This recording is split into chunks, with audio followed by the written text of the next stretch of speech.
வணக்கம் நண்பர்களே, நான் உங்கள் தமிழ் கவிதை. இன்னைக்கு நம்ம பார்க்க போகிற கவிதையும் அப்பா தான். கோடி பேரில் நானும் ஒரு ஆள்.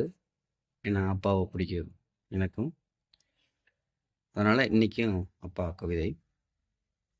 ஆயிரத்தில் ஆயிரத்தில் ஆயிரத்தில் ஒருவன் அப்பா நீ, உன்னிடம் நிறைய கற்றுக்கொண்டே பல அடிகளை பெற்றேன்.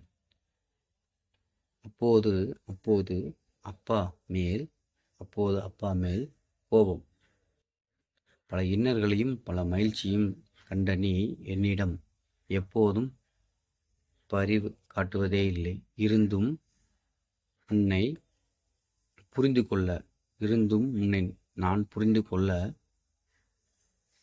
பல வருடங்கள் சென்று விட்டது.